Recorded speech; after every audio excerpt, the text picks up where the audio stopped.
साहब आपकी तरफ मैं आऊँगा। इस वक्त जो जुनेजो साहब की गुफ्तगू थी चलें सिंध के हवाले से, वो तो आपने सुनी। अब यहाँ पर अगर आप देखें तो जैसे पीपल्स पार्टी के तहफ़्फ़ुज़ात हैं वफाकी हुकूमत के हवाले से, ऐसे ही माजी करीब में हमने देखा कि MQM का भी एक इजलास हुआ और ये उसमें कहा गया कि हम अपोजिशन बेंचेस पर बैठें या क्या हिकमत अमली होगी उस पर हम गुफ्तगू करेंगे। तो आपके तहफ़्फ़ुज़ात भी अभी तक ख़त्म नहीं हुए, किसी ने कोई राब्ता किया है या अभी भी आप अपोजिशन बेंचेस पर बैठने के हवाले से कोई मुशावरत कर रहे हैं?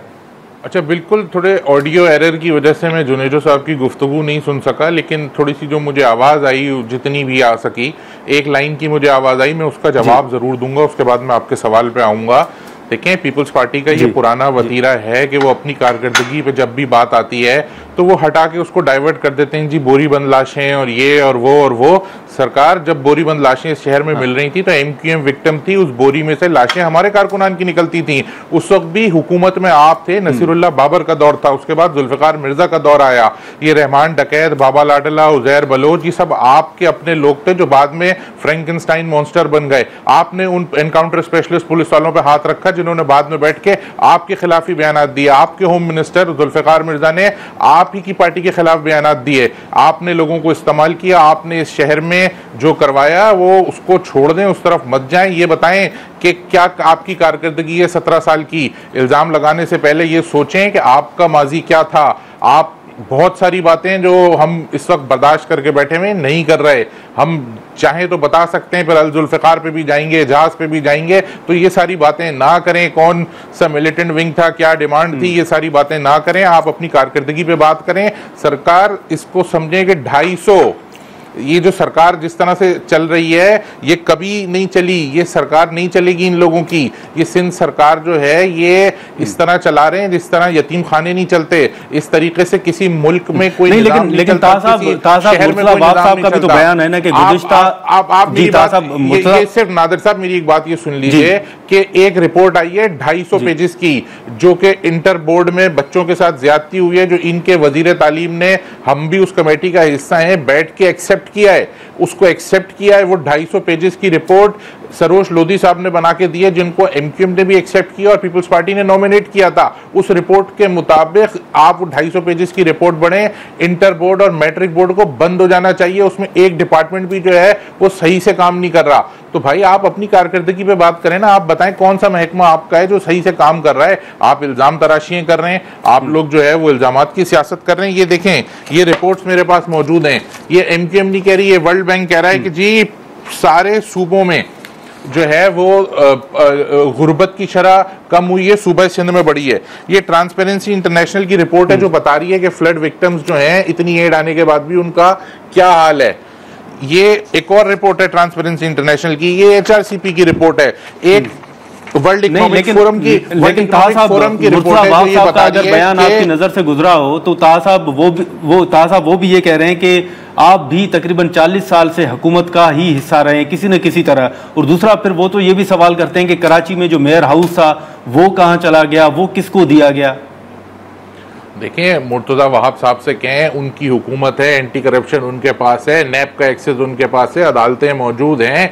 अगर किसी ने कोई ऐसी काम की है, MQM कहती है बिला तफरीक कार्रवाई करें। आप छोड़ देंगे कौन MQM का है, कौन पीपल्स पार्टी का है, कौन किसी सियासी जमात का है। हम कहते हैं अगर हमारे किसी आदमी ने भी कार्रवाई की है तो अदालतें मौजूद हैं। MQM के लोगों को क्या आप लोगों ने कभी दहशतगर्दी के केसेस में फेक केसेस बनाए आपने तो लोगों के आगे, तो क्या आपके लिए हमारे ऊपर कोई जेन्युइन अगर कोई केस है तो बनाना मसला है। MQM वाहिद सियासी जमात है कि जिसके किसी लीडर ने, किसी वर्कर ने कभी कोई कर्जा लेके माफ नहीं कराया। हमारे ऊपर कोई एक एंटी करप्शन का केस नहीं है, कोई एक नैब का केस नहीं है। जितने भी केसेस है वो फॉल्स, ठीक है। लेकिन फिर जुनेजो साहब ये ताज़ साहब की भी गुफ्तगू आपने सुनी है। अब आपकी सूबे में आपकी हुकूमत है, अगर आप कुछ खराबियों का जिक्र करते हैं, बात करते हैं कि ये माजी में उस वक्त की खराबियां हैं जब MQM ने की, तो फिर आप हुकूमत में हैं, आप तहकीकात क्यों नहीं करते, आप वो तमाम हकायक सामने क्यों नहीं लाते? नादिर साहब, पहले तो मैं इनका थोड़ा जवाब दे दूं कि इनके अपने ही लीडर ने, फारूक सत्तार साहब ने, इनके अपने ही दूसरे लीडर पर, वसीम अख्तर साहब पर 11 अरब का एलिगेशन लगाया हुआ है। ये तो आपस में एक दूसरे पर एलिगेशन लगा रहे हैं, फिर आपस में इनकी आपस में सियासत नहीं जम रही है, तो ये जो अब जो मलबा हमारे पर फेंकना चाह रहे हैं। उसके बाद मैं ये बात करना वाज़ेह करना चाहता हूँ कि इस वक्त सिंध हुकूमत, सिंध में दुनिया का सबसे बड़ा हाउसिंग प्रोजेक्ट बना रही है जिसमें 21 लाख घर बन रहे हैं। 4 लाख घर बन चुके हैं, 8 लाख घर जो इस वक्त अभी जैसे हम बात कर रहे हैं उस वक्त बन रहे हैं, और इंशाल्लाह अगले 1-2 साल में मुकम्मल 10 लाख और घर बन चुके होंगे जिसमें 21 लाख घर पूरे होंगे। और ये वर्ल्ड बैंक कहती है कि सबसे ट्रांसपेरेंट जो हमारा कभी भी प्रोजेक्ट रहा है वो SPHF रहा है, Sindh people's housing flood effective. उसके बाद इनको NICUD तो नजर नहीं आता है, उसका BISP भी इनको नजर नहीं आता है, पीपल्स बस सर्विस भी इनको नजर नहीं आती है जो कराची में चल रही है और बाकी दीगर सिंध के शहरों में भी चल रही है। साइबर नाइफ भी इनको नजर नहीं आता जहां मुफ्त इलाज होता है कैंसर पेशेंट का रेडिएशन के थ्रू, मुफ्त, जो $10 मिलियन की सिर्फ एक मशीन है। उसके बाद जो शारा भुट्टो भी इनको बिल्कुल नजर नहीं आ रहा होगा क्योंकि ये तो देखते ही नहीं है उन चीजों को, जहां पर जब सिंध तरक्की करता है या कराची तरक्की करता है तो इनको नजर नहीं आता है। इनको सिर्फ जो है वही पुरानी बातें और पुरानी यही रोना होगा कि हमें हुकूमत कब मिलेगी, हमें हुकूमत मिलेगी, क्योंकि इनको आदत होगी कि बार बार हुकूमत में रहना, हर हुकूमत में साथ रहना और हर हुकूमत को सपोर्ट करना। तो जाहिर सी बात है अब कराची इनके हाथों से निकल गया। कराची की लेकिन जो आवाम है वो समझ चुकी है कि 12 मई बल्दिया टाउन की फैक्ट्री और चाइना कटिंग, हुकूमत ने यह फैसला किया है कि जो अफगान बाशिंदे पाकिस्तान में मुकीम है उनको निकालने के हवाले से तारीख में तोसी नहीं होगी। आप इस फैसले को किस तरह देख रहे हैं? और अगर वो रीसेटल भी नहीं हो सकेंगे बैरून मुल्क में तो भी 30 अप्रैल की डेडलाइन है, उससे आगे नहीं जाया जाएगा। देखिए, अफ़गानिस्तान के हवाले से जिस तरह वहाँ अफ़गानियों को निकाला जा रहा है, हमारा तो तहरीक इंसाफ का मौक़िफ़ बड़ा क्लियर है। पहली बात तो यह है कि अफ़गान हमारा पड़ोसी मुल्क है और हमें उसके साथ तल्लुकात अपने बेहतर रखने चाहिए। हमारी उनके साथ ना कोई सरहद का मामला है ना कोई ज़मीन का मामला है, तो हमारे से उनके साथ अब ईरान साथ मौजूद है, आगे जिस तरह दूसरे ममालिक है, तो हम लड़ाई तो नहीं अच्छी चीज़, तो लिहाजा हमारा मौक़िफ़ क्लियर है। दूसरी बात यह है कि जिस तरह उनको निकाला जा रहा है, हम इस मौक़िफ़ के भी खिलाफ है कि आप अगर ये कहें कि 40 साल आपने 50 साल आपने अफ़गानी शहरियों को पाकिस्तान के अंदर रखा है और उसके बाद आप धक्के दे के ठुड्डे मार कर उन्हें निकाल रहे हैं, जैसे पकड़ कर लेकर जा रहे थे, ऑपरेशन सारे जारी हैं, तो ये भी कोई अच्छा तरीक़ाकार है। मिसाल के तौर पर पाकिस्तान का कोई बंदा अगर जाकर कनाडा सेट हो गया है 20 साल से 30 साल से, वहाँ की नेशनलिटी ले ली है और वो धक्के मार के निकाल दें कि आप निकलें जी, तो एक प्रोसेस है ना। आप उनको जो है वो जो जिस तरह से उनकी शरीयत यहाँ पर उनको दे सकते हैं उस तरीके से उनको शरीयत दीजिए। वो 30 साल से 40 साल से उनके कारोबार, उनकी नस्लें यहाँ आबाद हो चुकी हैं। एक बच्चा यहाँ पर ही पैदा हुआ है पाकिस्तान के अंदर, उसने देखे नहीं है अफगानिस्तान के अंदर उसकी ज़मीन कहाँ है, वो कैसे जाएगा, किधर जाएगा? उसके कारोबार सेट हैं यहाँ पर, वो रह रहे हैं। इस अमल को सपोर्ट नहीं करते, हम इस अमल को सपोर्ट नहीं करते। मैं एक थोड़ा और भी एक वाक़या बता दूँ। एक हमारे इलाके के अंदर अगले दिन एक पठान आया बैठा था मेरे पास, तो उसने कहा जी कि राशन मिल रहा था, तो हमने भी वो एक कार्ड बनवा लिया उस चक्कर के अंदर कि हम भी,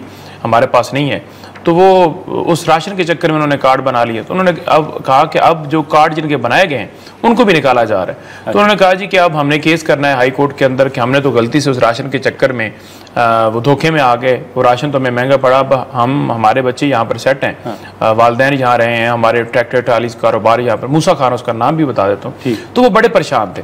तो इस तरह आप लोगों को सहूलत देने की जगह पर इंसानियत के नाते उनको जो है वो इस तरह तो नहीं करना चाहिए। एक आखिरी सवाल होगा नईम साहब कि आपने करारदाद जमा करवाई है नहरों के हवाले से, कैनाल्स के खिलाफ, क्या आप समझते हैं उस पर MQM हो या पीपल्स पार्टी हो, उनसे भी बात होगी, वो सपोर्ट करेंगे या क्या हिकमत अमली है? देखिए जी, हमने नहरों के हवाले से जो करारदाद जमा करवाई है, ये करारदाद पहली नहीं है।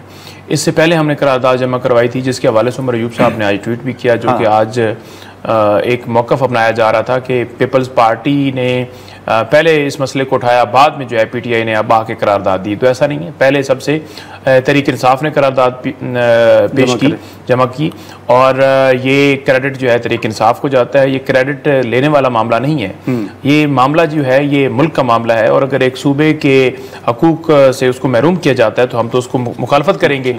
जहाँ तक बात है कि पीपल्स पार्टी ने इसके अंदर रोल क्या अदा किया, तो वो अब आसिफ जरदारी साहब का ट्वीट उठा के देख लें जिसमें वो कह रहे हैं कि हम इसको सपोर्ट करते हैं कि जो ये सिस्टम किया जा रहा है, यानी नहरें वाले मामले पे उनका अलग मौक़िफ़ था।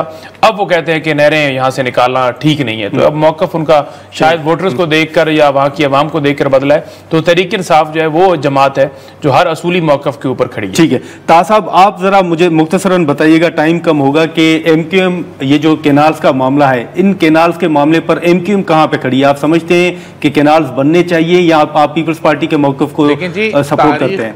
तारीख गवाह है कि जब भी पाकिस्तान में या सिंध में कहीं जुल्म ज्यादती हुई है तो MQM हमेशा हक के साथ, मजलूम के साथ और सच के साथ खड़ी रही है।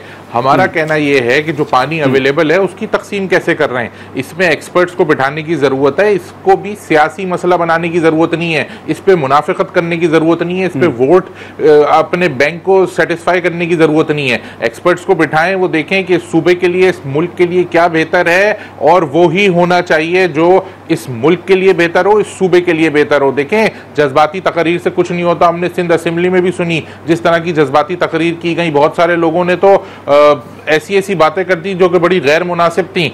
उसके बाद फौरन ही मादरत का उनका बयान आ गया क्योंकि सॉफ्टवेयर अपडेट हो गया। तो MQM ये समझती है कि जिस सूबे के लिए जो फैसला किया जाए वहां के लोगों को ऑन बोर्ड लेना जरूरी है, जिस शहर के लिए फैसला किया जाए वहां के लोगों को ऑन बोर्ड लेना जरूरी है। साहब, हम जुनेजो साहब का मौक़िफ़ ले लेते हैं। जुनेजो साहब, आप बताएं कि ये जो PTI ने करारदाद जमा कराई है, ऐवान के अंदर, कौमी असम्बली के अंदर पीपल्स पार्टी तहरीक इंसाफ की इस करारदाद को सपोर्ट करेगी? देखिए, सबसे पहले तो पाकिस्तान पीपल्स पार्टी ने 7 अप्रैल को ये करारदाद दाखिल करा दी है, रेजोल्यूशन वो डाल दिया है नेशनल असेंबली। अयाज सादिक साहब ने आज खुद हाउस में कहा है कि पीपल्स पार्टी ने पहले 7 अप्रैल को ये चीज सबमिट कराई है, जो सोशल मीडिया पे भी हर जगह वायरल हुई है। पीपल्स पार्टी के मेंबर्स के उस पर दस्तखत हुए हैं और एक्सेप्ट रिसीविंग मिली हुई है। तो ये मेरे पंजुगा साहब की जो बात है कि इन लोगों ने पहले दिया, ये बिल्कुल गलत बात है।